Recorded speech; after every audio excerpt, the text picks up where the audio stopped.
मन बोल हरि हरि हरि बोल गोविंद माधव गोपाल बोल।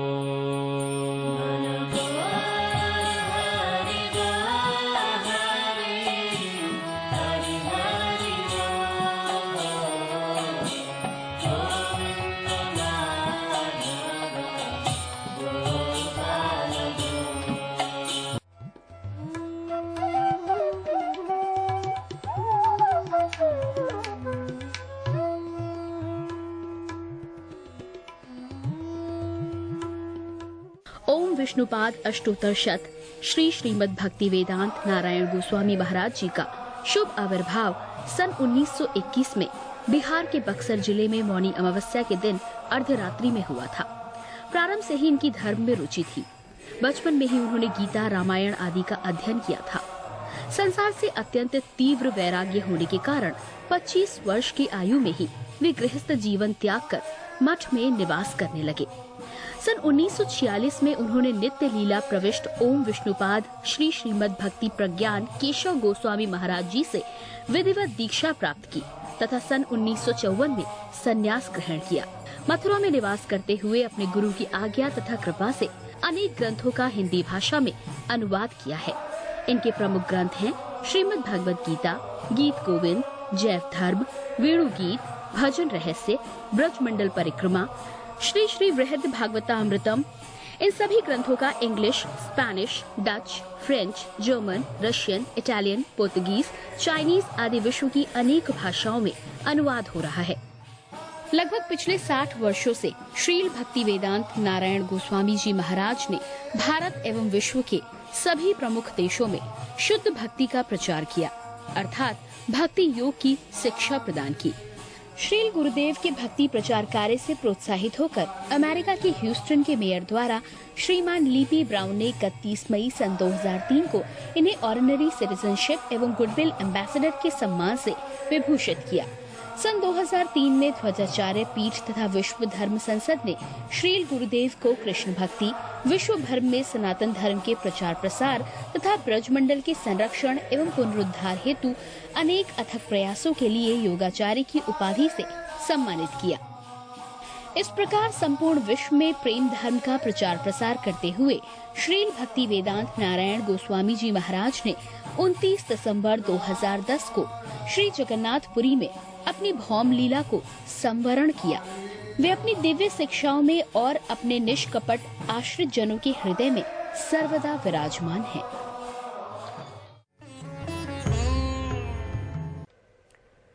सबसे पहले मैं अपने गुरुदेव नित्य लीला प्रविष्ट ओम विष्णुपाद अष्टोत्तर शत परिवर्जिकाचार्य श्री श्रीमद् भक्ति वेदांत नारायण गोस्वामी महाराज जी के चरणों में प्रणाम करता हूँ। नित्य लीला प्रविष्ट ओम विष्णुपाद अष्टोत्तर शत परिवर्जिकाचार्य श्री श्रीमद् भक्ति वेदांत स्वामी शिला प्रभुपाद के चरणों में प्रणाम करता हूँ। अपने परम गुरुदेव नित्य लीला प्रविष्ट ओम विष्णुपाद अष्टोत्तर शत परिवर्जिकाचार्य श्री श्रीमद् भक्ति प्रज्ञान केशव गोस्वामी महाराज जी के चरणों में प्रणाम करता हूँ। आप सब भक्तों का, श्रोताओं का, दर्शकों का इस कार्यक्रम में स्वागत है। हम नंद अष्टकम के ऊपर चर्चा कर रहे हैं।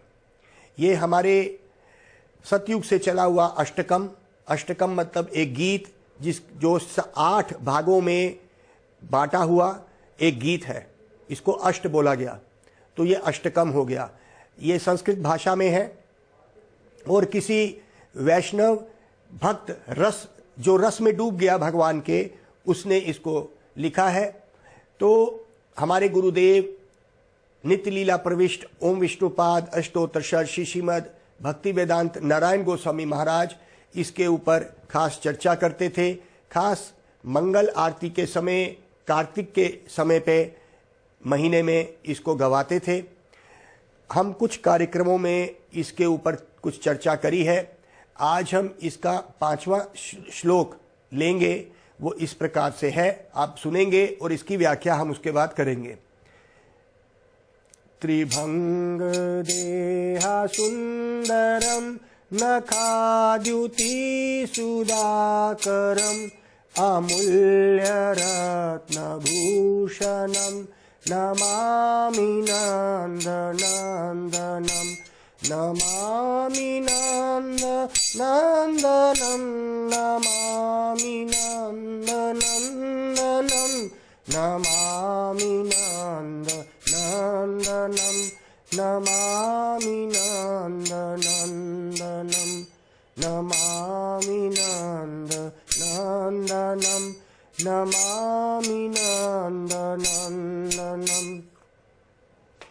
मैं नंद महाराज के पुत्र नंद नंदन कृष्ण के चरणों में प्रणाम करता हूं। नमामि नंद नंदनम त्रिभंग देह सुंदरम। त्रिभंग, त्रि मतलब तीन, भंगी तीन जगह से टेढ़े, भगवान तीन जगह से टेढ़े हैं। त्रिभंग देहा उनका शरीर, सुंदरम बड़ा सुंदर है। त्रिभंग देहा सुंदरम, नखा उनके नाखून, नखा द्युति उसके अंदर से जो लिशकारा आ रहा है, सुधाकरम, सुधाकर मतलब चांद, हजारों हजारों चंद्रमाओं के समान जो शीतल उनकी चांदनी है उसमें निकल रही है। अमूल्य रत्नभूषणम, ऐसे उन्होंने आभूषण डाले हुए हैं जिनका कोई मूल्य नहीं है। अमूल्य रत्नभूषणम नमामि नंद नंदनम। तो आज हम इसी नंद नंदन अष्टकम के इस श्लोक पे हम चर्चा करते हैं। जैसा कि हमने अपने गुरुवरों से सुना है, आज हम उसी के ऊपर चर्चा करेंगे। यहाँ पे उन्होंने बोला त्रिभंग, त्रि मतलब तीन, एक अपने गले से टेढ़े, एक कमर से टेढ़े और लातों को टेढ़ा रखा हुआ, ऐसे टेढ़े खड़े होते हैं हमारे कृष्ण। क्यों भाई? कहते हैं कि जब एक व्यक्ति पूर्ण आनंद में होता है, पूर्ण आनंद में जब वो होता है तो वो क्या करता है? नाचने की स्थिति में खड़ा होता है। नाचने की स्थिति में खड़ा होता है ना, क्योंकि वो आनंदित होता है।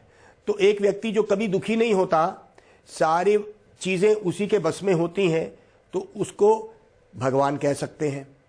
और दूसरे किसी के कभी हमारे स्थिति हमारे बस में, हम कौन दुखी होना चाहता है? कोई नहीं। हमारे स्थिति हमारे बस में ना हो तो हम दुखी हो जाते हैं, क्योंकि हम आनंदित होना चाहते थे, स्थितियों ने ऐसा बना दिया, सिचुएशन ऐसी बन गई। लेकिन हमारे कृष्ण जो हमेशा ही आनंदित है, त्रिभंग, इसीलिए वो नाचने की पोजीशन में टेढ़े खड़े हुए हैं। अब कहते हैं कि भाई ये टेढ़ा जो है, ये सच में ही बहुत टेढ़े हैं। इनकी लीला भी बड़ी टेढ़ी है। गोपियों की वस्त्रहरण लीला, मां से बंध जाने की लीला, ये सब समझ नहीं आता। यहां तक कि भक्त, भगवान के भक्त भी इन लीलाओं को नहीं समझ पाते। भगवान की कृपा से ही, भक्तों की कृपा से ही भगवान को समझा जा सकता है। तो त्रिभंग देहा, उनका जो देह है, अर्थात यहां पे जो रसिक, जो रस में डूबे हुए हैं, उनके पास वो ऐसा देख रहे हैं। वो इस रूप को देख के कृपा करके उन ऐसे रसिक रस जनों ने हमारे लिए भगवान का रूप पेश किया कि वो ऐसे हैं, टेढ़े खड़े होते हैं, बंसरी पकड़ते हैं, जिनकी हम चर्चा करते आ रहे हैं। मोर की पंखी लगाते हैं भक्त लोग उनको, और सुंदर रूप उनका देखते हैं। तो कहते तीन जगह से टेढ़े हैं। कहते भाई पहली बात तो इनका टेढ़ापन समझ नहीं आता। कहते लेकिन अगर जिसको ये टेढ़ापन समझ आ गया, फिर ये निकलता नहीं है। जैसे कि टेढ़ी चीज अगर हृदय में चली गई, किसी तरह से हमने डाल दी, अब वो निकलना भी बड़ा मुश्किल है। तो कहते हैं सावधान, कृष्ण इतने टेढ़े हैं। कृष्ण मतलब आकर्षक, सर्व आकर्षक। हमारी सब पूरे संसार से जितनी भी आसक्ति है, हमारे इस संसार में, परिवार में, शरीर से, दौलत से, धन से, ये सब आसक्ति भगवान अपने में खींच लेते हैं अगर वो कृपा करते हैं। कृपा कैसे करते हैं? भक्ति स्तु भगवत भक्त संगेन परिजयते। भक्ति भक्तों के संग में आती है भाई, अकेले नहीं आती है। ये हमारे संतों का निर्णय है। हमारे शास्त्रों में लिखा है भक्ति स्तु भगवत भक्त संगेन परिजयते, सत्संगेन प्राप्ते पुवी पुरा पूर्व संचित है, पूरा सुकृत है और पूर्व संचित है। कहते हैं भक्ति भक्तों के संग में आती है और भक्ति भक्तों के संग से सत्संग मिलता है। और सत्संग कैसे आता है? अपने पूर्व जनों की सुकृतियां संस्कारों से, सुकृतियों से। सुकृति मतलब अच्छे कर्मों से। वो अच्छे कर्म क्या है? वो अच्छे कर्म है जाने अनजाने में हमने किसी भक्त को की सेवा कर दी, जाने या अनजाने में। जैसे उदाहरण दिया जाता है, एक कबूतर है, वो मंदिर के ऊपर बैठा था, किसी शिकारी ने उसका शिकार किया, उसका एक पंख नीचे गिर गया। अब वो तड़प रहा है, मरने वाला है, लेकिन एक पंख से वो उस मंदिर की परिक्रमा कर लेता है, क्योंकि सीधा तो उड़ नहीं पा रहा। एक ही पंख से वो उड़ तो रहा है गिरने के लिए, लेकिन वो परिक्रमा कर गया, भगवान के मंदिर की चक्कर काट गया। क्या मतलब हुआ? अगर वो भगवान के मंदिर के चक्कर काटे, परिक्रमा हो गई, एक भगवान के लिए उसने, भगवान ये मान लेते हैं कि इसने मेरे घर के चक्कर काटे, तो ये उसके सुकृति का कारण बन गया। उस सुकृति में क्या हुआ? उसने भगवान की परिक्रमा करी, अर्थात उसने मंदिर की परिक्रमा करी, तो भगवान ने उसको अगले जन्म में क्या किया? संतों का संग दिया और उस संग से वो भगवान के धाम चला गया। कबूतर नहीं कर रहा था परिक्रमा, उसको पता भी नहीं था।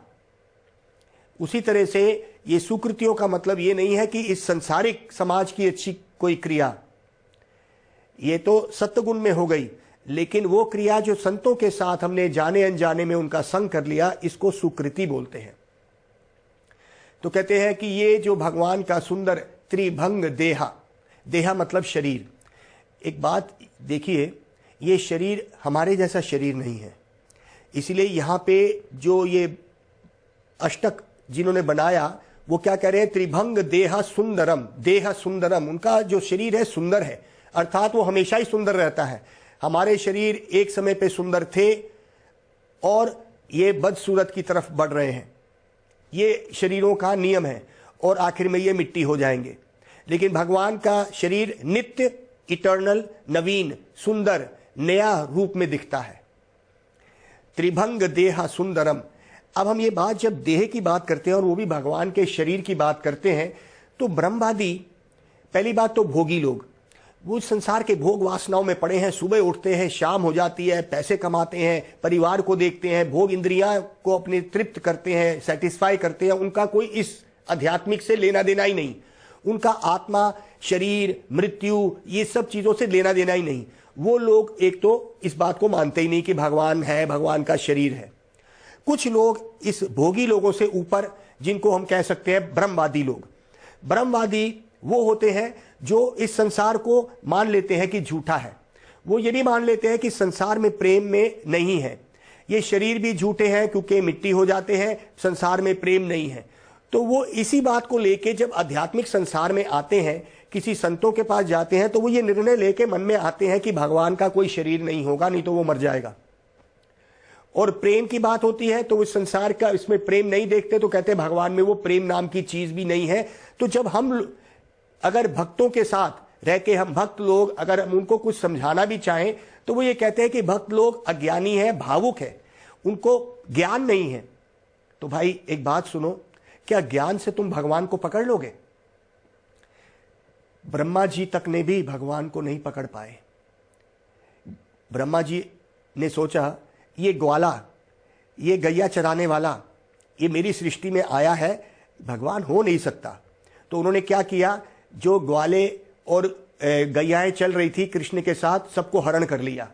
मैं छोटे में ही, एक बड़ी हमारी लीला है भगवत गीता भागवतम में 10वें स्कंद में ब्रह्म विमोहन लीला बोलते हैं कि ब्रह्मा जी भी मोहित हो गए भगवान की इस लीला को देख के कि ये तो घर घर जाके दही चुराता है, मक्खन चुराता है, ये भगवान कैसे हो सकता है इतना भूखा? भगवान तो पूर्ण है। तो ब्रह्मा जी ने अपनी ज्ञान से देखा, तो उन्होंने जब ये सब गैयाओं को हर लिया और ग्वाल बाल जो चल रहे थे कृष्ण के साथ, वो जब उनको चुरा के ले गए, वापस आके देखा तो देखा लीला वैसे ही चल रही है।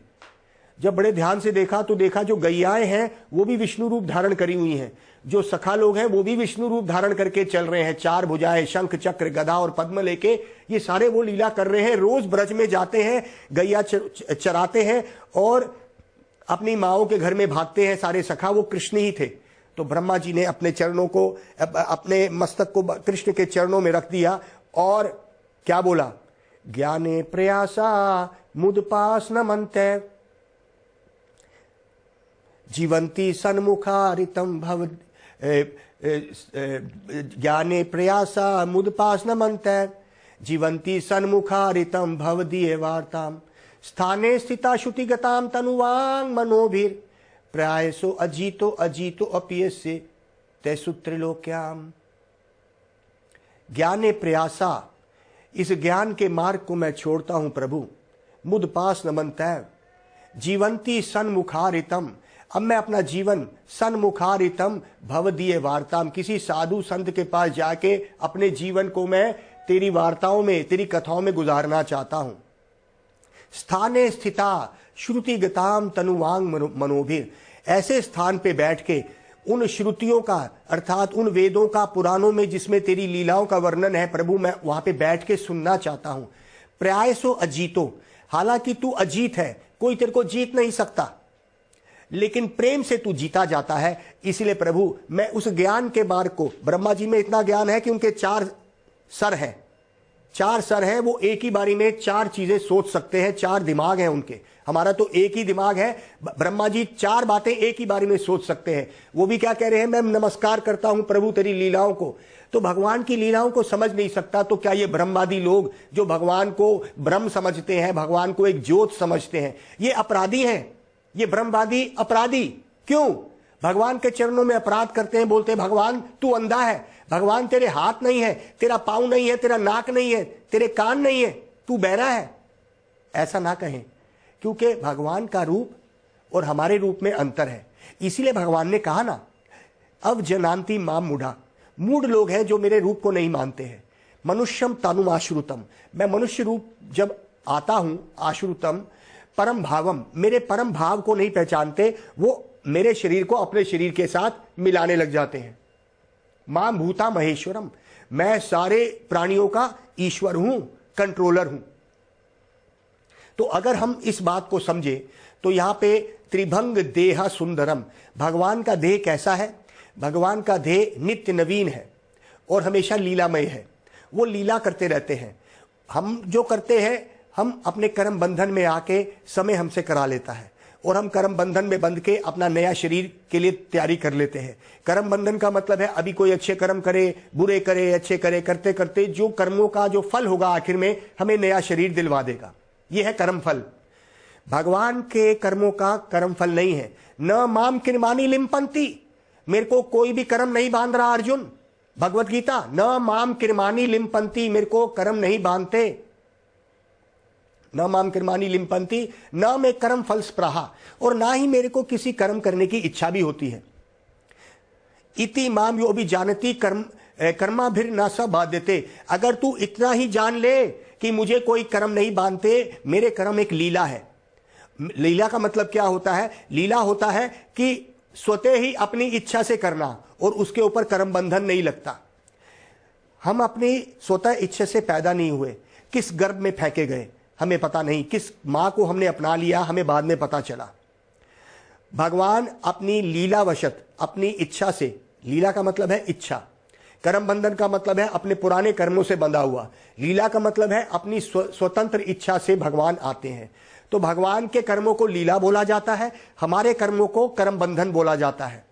तो कहते हैं कि भगवान का जो शरीर है वो 3 जगहों से टेढ़ा है, वो सच्चिदानंदमयी है, वो पृथ्वी जल वायु आकाश और अग्नि इससे नहीं बना हुआ, वो नित्य चिद आनंद है, सत चिद आनंद है। तो त्रिभंग देह सुंदरम नखाद्युति सुधाकरम, उनके नखों में से जो रोशनी निकल रही है, पहले तो ब्रह्मवादियों को वो अंधा कर रही है। भगवान के शरीर में से यहां पे बोला गया नखा द्युति, द्युति मतलब रोशनी। भगवान के नाखूनों में से इतनी रोशनी निकलती है कि ज्ञानियों और इन सब ज्ञानी और ब्रह्मवादियों को वो अंधा कर देती है। जैसे देखिए, अगर सूरज चमकता है तो हम सूरज की तरफ देख सकते हैं? नहीं। हालांकि गर्मी का सूरज में भी हम नहीं देख पाएंगे थोड़ी दूर भी, इतना चमकता है वो, आंखों को चुंधिया देता है, अंधी हो जाती है आंखें। उसी तरह से ब्रह्मवादी लोग जो भगवान को बिना प्रेम के ज्ञान से देखना चाहते हैं, तो भगवान के शरीर से निकली हुई जो भगवान की जो रोशनी है उनके ज्ञान को अंधा, उनकी आंखों को अंधा कर देती है, तो वो रोशनी तक ही रहते हैं। आखिर में वो रोशनी को प्राप्त हो जाते हैं। कहते हैं रोशनी क्या है? एक ब्रह्म ज्योत है जहां पे कुछ नहीं करना है, लेकिन जन्म मृत्यु बुढ़ापा नहीं है। वो मुक्ति को प्राप्त तो कर लेते हैं ब्रह्मवादी लोग। ब्रह्मवादी जितने भी हैं, ब्रह्मवादी मृत्यु बुढ़ापा बीमारी को पार कर लेते हैं, लेकिन वहां पे कोई ऐसा कर्म ना होने की वजह से, क्योंकि आत्मा को कर्म चाहिए, वो क्रियाशील है, वो पत्थर या टेबल चेयर नहीं है, आत्मा क्रियाशील है, उसको सोचना है, इच्छा करना है और कार्य करना है। तो बिना कार्य के आत्मा नहीं रहती, क्योंकि वो सक्रिय है, सच चिद आनंद में रहना चाहती है, उस आनंद के लिए वो कार्य करती है। तो आनंद कैसे आएगा? आनंद आता है आदान प्रदान से, सेवा करने से, सेवा करने से आनंद आता है। तो हम जो भक्त लोग होते हैं वो आत्मा का स्वरूप रखते हैं ताकि हम भगवान की सेवा कर पाए। तो कहते हैं यहां पे भगवान और आत्मा का जो संबंध है उसको प्रेम कहते हैं, उसी से सेवा होती है, उसी को भक्ति कहते हैं। तो नखा द्युति सुधाकरम, जो ब्रह्मवादी हैं वो सुधाकर मतलब चांद, चांदनी। तो जो भगवान के नाखूनों से जो द्युति, जो रोशनी निकल रही है, ठंडक देती है भक्तों को। ये ठंडक का क्या मतलब है? देखिए, इस संसार में हम जल रहे हैं, वो जलना कैसा है? 3 प्रकार के ताप जला रहे हैं, हमें तपा रहे हैं। ये 3 त्रिताप क्या होते हैं? त्रिताप होते क्या है? अधिभौतिक, अधिदैविक और आध्यात्मिक। अधिभौतिक मतलब जो दूसरी जीवात्माएं देती हैं।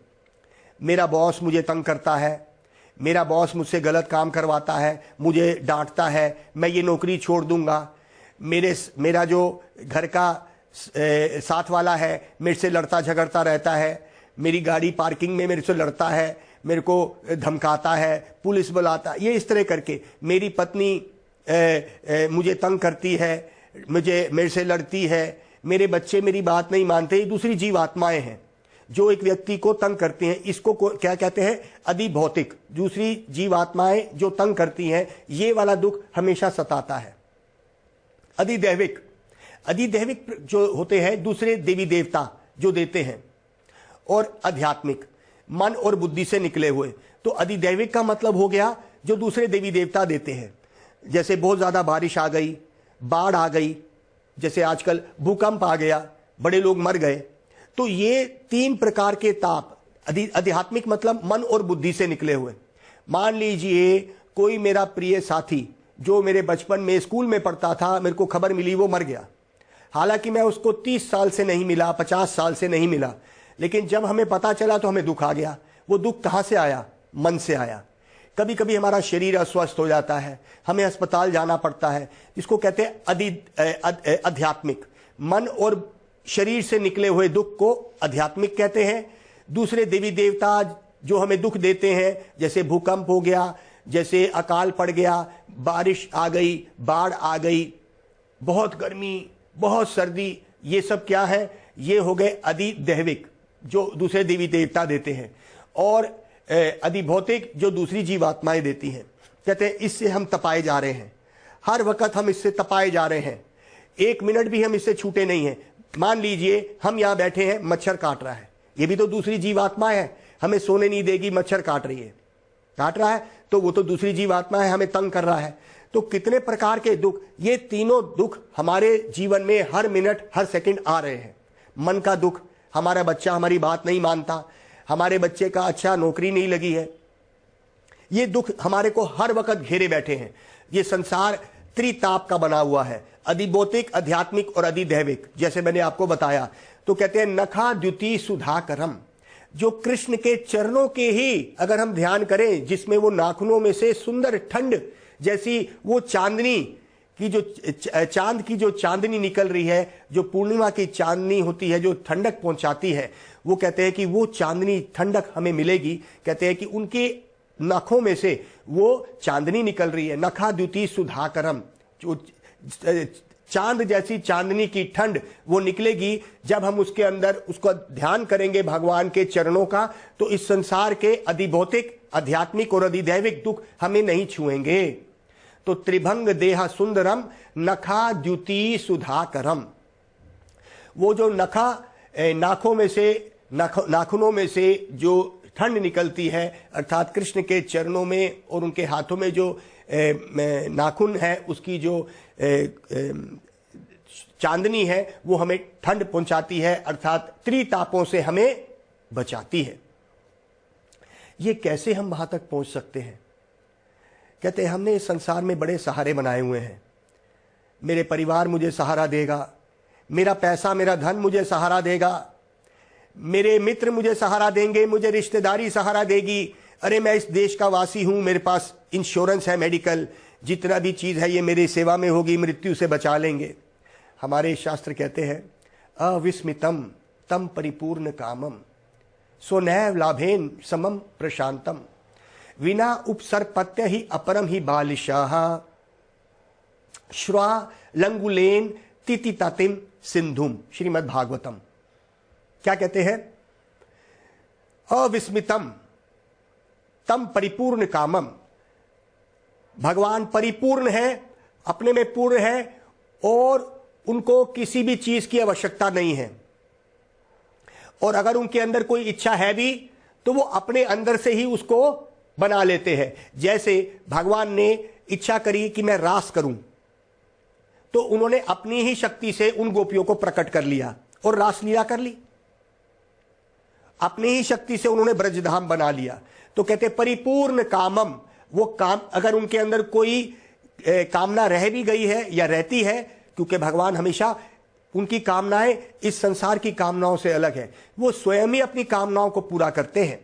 जब तक हम उनके साथ संग नहीं करेंगे, साधुओं के साथ, इसमें प्रवेश करना बड़ा मुश्किल।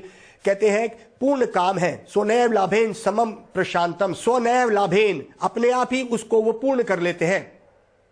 विना उपसर्पत्य ही पर अपरम ही बालिशाह, जो व्यक्ति भगवान से संबंध ना जोड़ के, भगवान से अलग होके, संसार से संबंध जोड़ के इसी में सहारा ढूंढता है, वो ऐसा व्यक्ति है जो कुत्ते की पूंछ को पकड़ तो लेता है और पूरे समुद्र को पार करना चाहता है। क्या कुत्ते की शुरा मतलब कुत्ता, श्वा लंगुलेन, लंगुलेन मतलब लांगना चाहता है।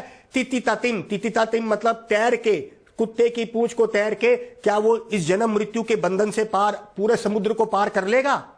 ये ऐसा है। तो ये सगे संबंधी, ये परिवार, ये वही पूंछ है जो कुत्ते की पूंछ है। हम इसमें डूब जाएंगे, कोई हमें बचा नहीं सकेगा भाई। ये जन्म मृत्यु के बंधन से कोई नहीं बचा सकता। इसीलिए बुद्धि की बात यही है कि भगवान का सहारा लो, भगवान की सुंदरता, भगवान का स्मरण करो। आइए मेरे साथ बोलिए, हरे कृष्णा कृष्णा कृष्णा हरे हरे, हरे राम राम राम हरे हरे। गौर प्रेमानंदे हरि हरि बोल। मन बोल हरि बोल, हरि हरि हरि बोल। गोविंद माधव गोपाल बोल।